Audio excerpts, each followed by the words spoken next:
जल भरी लैबै जेबै सोहनी धाम बाबा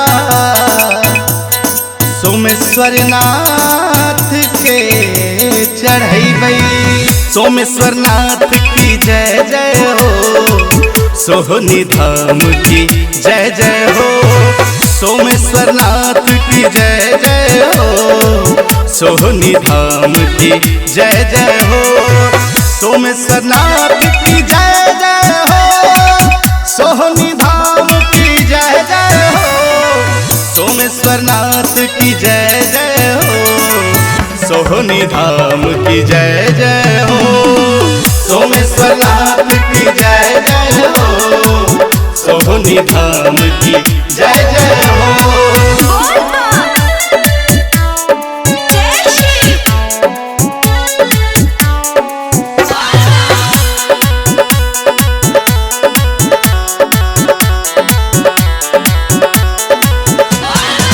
भक्तन के नैया पार लगावे, बिगड़ल काज सबके बनावे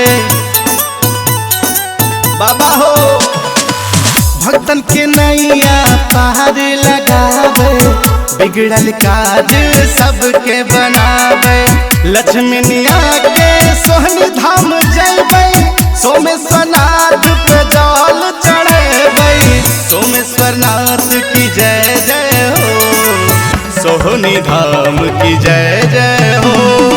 सोमेश्वर नाथ की जय जय हो, सोहनी धाम की जय जय हो।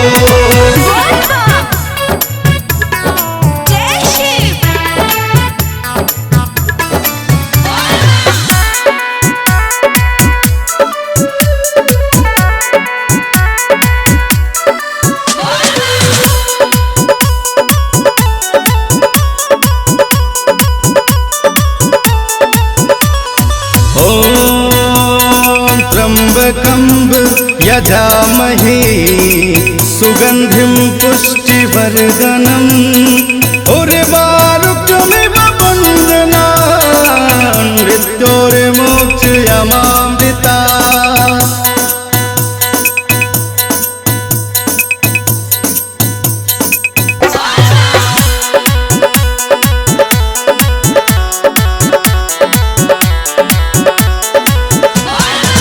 रोज सा छन छन गोड़ पकैया, देह से टप टप पसीना चुबैया।